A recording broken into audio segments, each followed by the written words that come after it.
So she's sort of worked it out, and I love that, playing that role. It's an important role, but our granddaughter needs that significant male in her life. For many, Father's Day is a fantastic celebration. It's a time when you can reflect on all that your father has done for you, given to you, say thank you to your father, appreciate fatherhood, and celebrate how much they've contributed to who you are.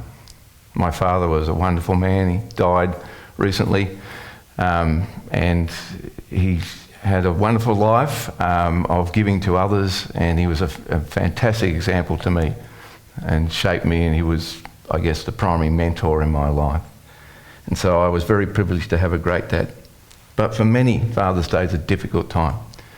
They have difficult relationships with their father, bad experiences in family. And so we have to acknowledge that Father's Day is not good for everyone. And Father's Day is a difficult celebration to manage in a childcare centre where you've got all various forms of fatherhood expressed there. Stepfathers, fatherless kids, kids who have their old grandfather as their primary male figure. Fathers are key contributors in healthy development of children. That's something that has been established over many years of research and many years of experience. It's also a biblical model that we're given. Professor Armand Nicolai is probably one of the major researchers in this area of family. He's from the Harvard Medical School, very prestigious academic. And when an academic study is conducted to get the big picture of what is significant in a particular area of research, what you tend to do is go and find all the other research that has been done over many years and collate all that and then produce a report. So it's one thing to go out and do a study yourself when you're doing a thesis or something. It's another thing to collect what has been done to get the big picture. Well, he did that. And he studied over 40 years of research on the question of parental absence and children's well-being. And this is what he said: what has been shown over and over again to contribute most to the emotional development of the child is a close, warm, sustained and continuous relationship with both parents. So this is something that we know to have the healthy life for children. The best environment for children to grow up in is a home where there are a mother and a father, a loving mother and father, who love and care for their children. However, that's not the case in many families. Fatherlessness is a growing problem in Australia and in the Western world. And whether this is caused by divorce, for volitional single parenting, domestic abuse, all these other reasons, the loss of a father through premature death. This is a continuing problem in our society. Australia has currently around about 6.7 million families. Over 1 million of those families are single parent homes. And over 85% of those homes are fatherless homes. David Blackenhorn stated in his book Fatherless America, he did a big study on fatherlessness. He said, fatherlessness is the most harmful demographic trend of this generation. And Wade Horn, in a major research publication, which was titled Fathers and Welfare Reform, he was talking about welfare reform in Western society. He stated, there exists today no greater single threat to the long-term well-being of children, our communities or our nation than when the increasing number of children being raised without a committed, responsible and loving father. So God's ideal, the biblical ideal, is that children are nurtured and raised by a loving father and mother. There are many pressures in society now to deny that reality and actually to tell us that binary relationships are no longer the norm or no longer palatable. In fact, even by speaking like this and saying this is the best environment for a child to be brought up in, I'm actually making myself a target if this got out into the media. I said to Jenny this morning, if I went on Facebook and quoted this and said the best environment for a child to be raised is in a loving environment with a father and mother, I would end up with all kinds of attacks. But this is the biblical standard. This is the ideal that God gave us and said this is the best for children. But we're also told in the Bible that we fall way short of the ideal. We constantly fall short of the ideal. And Romans 3:23, we're told that we all fall short of the glory of God. We all fall short of the life that God has designed for us and wants us to live. And so the reality is we don't all experience this. Our society doesn't all experience the ideal that God wants for us. And God says, I want this for you. Jesus came and said that. We want you to live as I would, as you've been designed to live, because we want you to thrive in life. We want you to have, it's no other reason other than to say, we designed you. The Holy Trinity designed us, created us. Our God designed us and wants the best for us. And the best is this ideal family situation. However, many people don't experience that. And so what do we do when we don't experience that? Well, I encountered a number of people in my journey in life who have had a horrible experience with their father. When I was in leadership in that mission, Youth for Christ, international leader of Youth for Christ over in America, I found somebody to look after our prayer ministry, to actually be our international prayer director. Her name was Linda Sturchy. As I got to know Linda, she shared about how she'd had a terrible abusive father and how he had abused her nearly every day. And because I was talking about what kind of relationship do you have with God, she said, well, he's my father. And as we got to know each other, she explained that she was lost, she was angry, she hated her father, she hated what he'd done, she was jealous of other people who had, every time she encountered somebody who talked about a good father, she got really angry about it, angry at them. But she said, I found a relationship with God, the Father. And as I got to know him, I realised he was the father, the ideal father that I could have, that absolute ultimate expression on what fatherhood should be. And so I now have a loving father. And it changed my life. That's what brought her into a relationship with God, was the fact that she entered into this relationship with God the Father. When I was doing youth ministry in Australia and we're doing big events, and we'd ask young people whether they wanted to make a commitment to Jesus, this girl made a commitment to Jesus. I followed her up because I was doing her, helping her to get into that relationship. Her name was Helen. And as I got to know her story, she started writing to me, telling me about her story. And she was, out of all the kids that I'd seen, she was probably the most abused. She had one of the most terrible stories of sexual, physical abuse. She had to see it happen to her siblings and to her mother as well, from this evil man who was her father. Well, then her father got cancer and got very sick, and she was made to look after him until he died. And she was a broken young girl.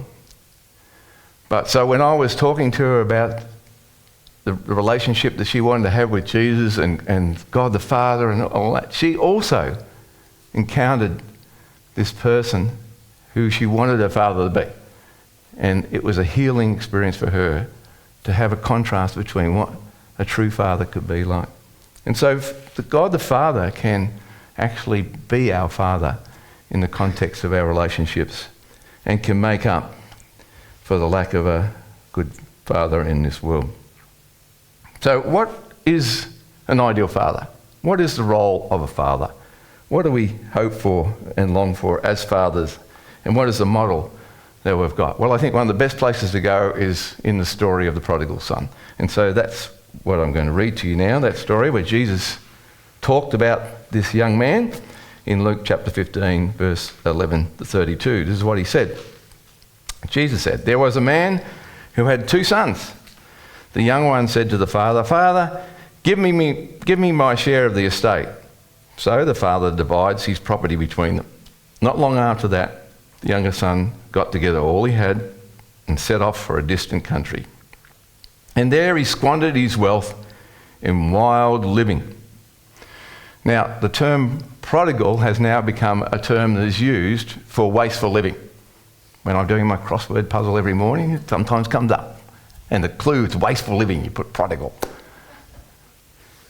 So this prodigal son, this story in the Bible is now a term that probably, if you said to people, you know where that term comes from, they probably wouldn't know where it came from. But this is the model of wastefulness, of a wasted life.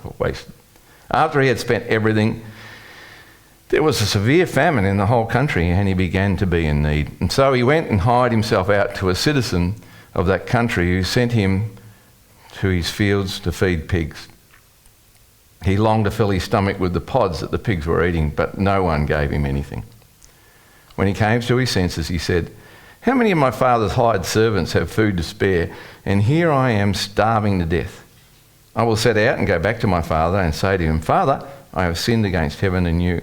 I'm no longer worthy to be called your son. Make me like one of your hired servants.' And so he got up and went to his father.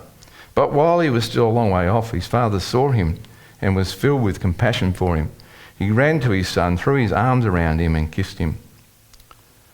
The son said to him, 'Father, I have sinned against heaven and against you. I am no longer worthy to be called your son.' But the father said to his servants, 'Quick, bring the best robe and put it on him. Put a ring on his finger and sandals on his feet. Bring the fattened calf and kill it. Let's have a feast and celebrate. For this son of mine was dead and is alive again. He was lost and is found.' And so they began to celebrate. Meanwhile, the older son who was in the field. When he came near the house, he heard music and dancing. So he called one of the servants and asked him what was going on. 'Your brother has come,' he replied, 'and your father has killed the fattened calf because he has him back safe and sound.' The older brother became angry and refused to go in. So his father went out and pleaded with him.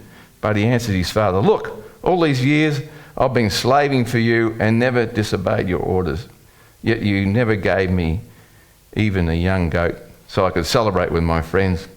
But when this son of yours, who has squandered your property with prostitutes, comes home, you kill the fatted calf for him.'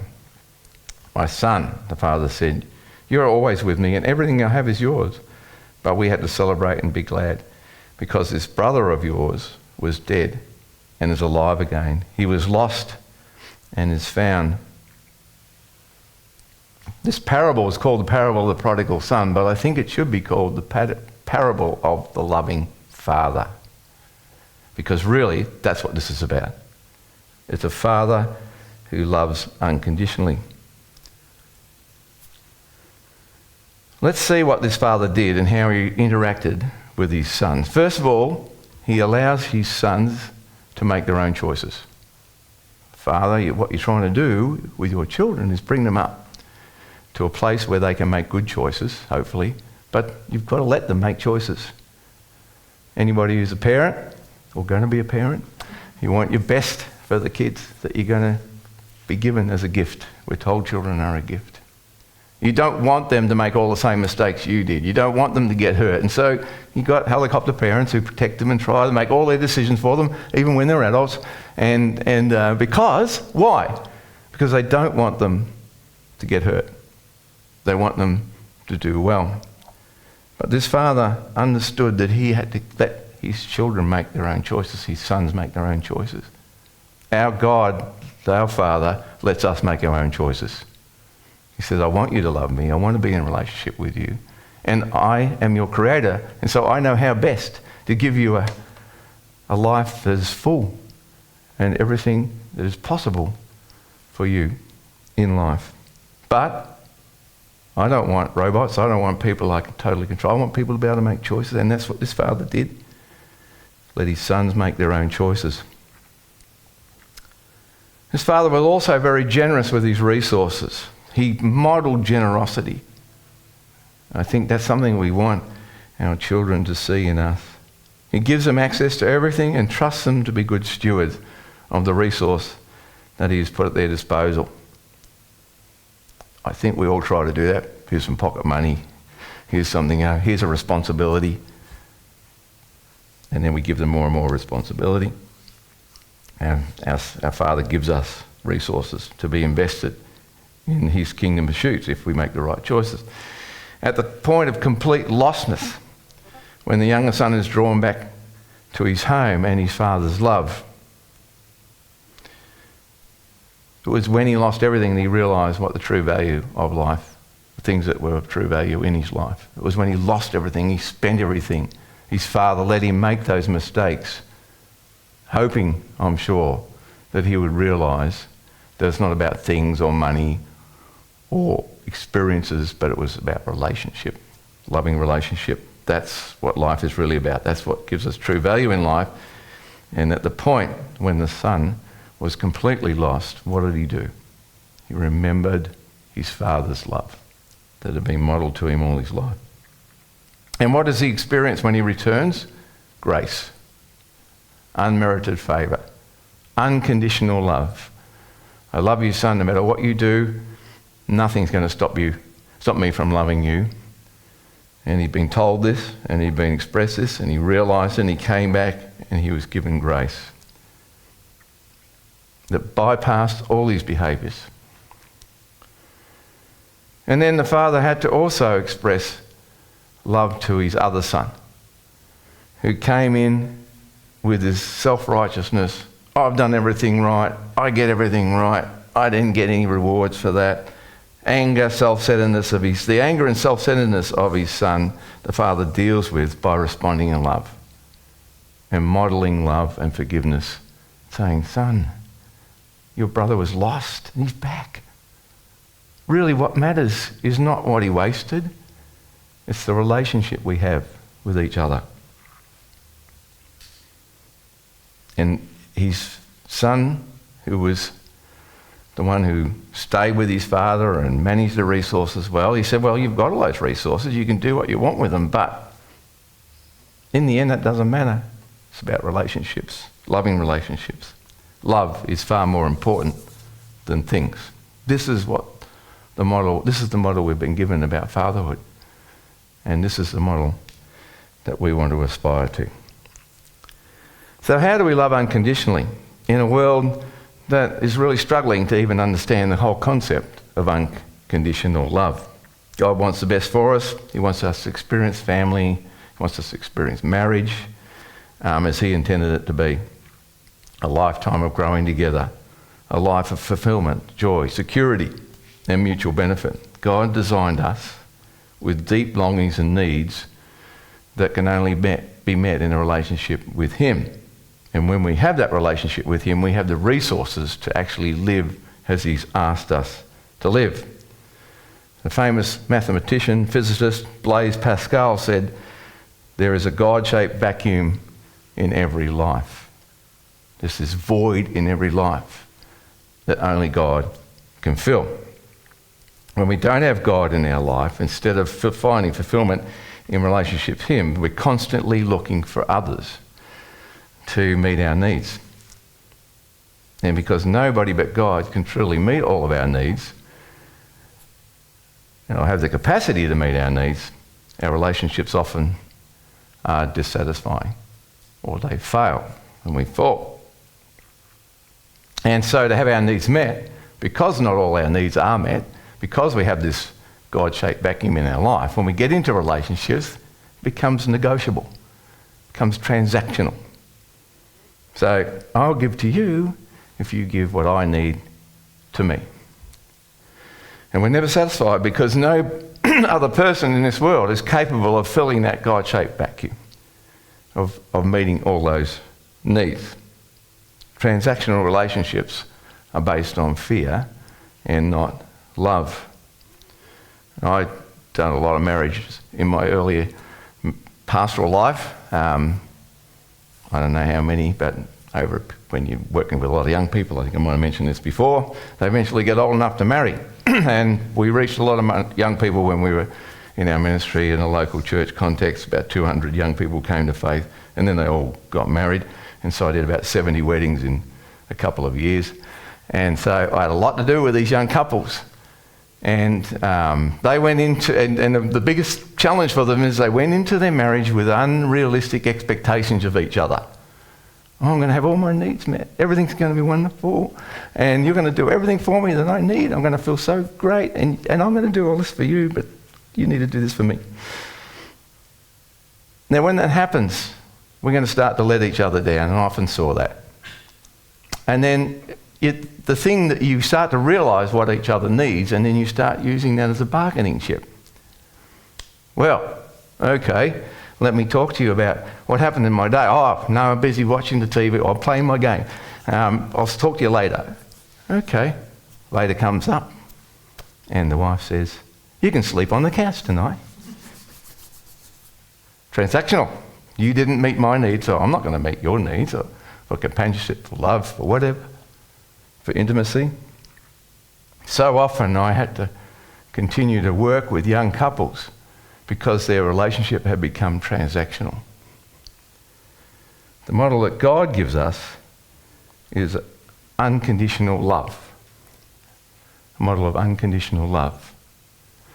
And the trouble is that if we don't have a relationship with God, then we really don't have the capacity to love unconditionally, because those needs are not being met, that need for ultimate fulfillment. In fact, the antithesis of love in the Bible is not hate. We say, what's the opposite of love? Hate. But in the Bible, the opposite of love is fear. We read in 1 John 4, 18 and 19, there is no fear in love, but perfect love drives out fear, because fear has to do with punishment. The one who fears is not being made perfect in love. We love because he first loved us. And this is what transactional relationship is. It's driven by fear. The opposite of love is fear. And Jesus teaches us to love unconditionally and to give to our marriage partner, our children, and others without requiring anything in return. And often we'll negotiate with our kids. We'll love you. We'll do, if you behave in this way. It's transactional. What the prodigal son experienced was unconditional love. Doesn't matter what you've done, I still love you. You're still my son, and you're welcome in our relational home. It's only by having God at the centre of our relationships that we're able to love unconditionally, because he's there meeting those deepest needs. If we don't have him there, then our needs keep getting in the way of us loving unconditionally. What takes that away is having a relationship with God the Father. And then when we find the satisfaction and the fulfillment and the sense of belonging and everything else that we're looking for in life, that a lot of people don't really realise what this God-shaped vacuum is, and they chase after it, and we see it all the time. And we see these people who have high capacity of funding and opportunity and talent, and they seem to be most miserable people in the world because they think, well, I have all these things, I should be fulfilled, and they go chasing more, and they've got the capacity to do that. There was somebody in the Bible who wrote about that. In Ecclesiastes, the writer of Ecclesiastes, who's most likely Solomon, the wisest person who ever lived, apparently. He said, I'm going to go out and investigate life about what matters. I'm going to go and check out whether there's a way to get satisfaction in life. And I'm going to actually go and get an education. I'm going to actually have hundreds of wives. I'm going to have all these things. I'm going to do all these things to find out what the meaning of life is all about, to find out how to find fulfillment. It's a fantastic book. And he said, so I did all that, and then I stood back and I was objective about it. I examined it. I sort of stepped out of my life to say, did that work?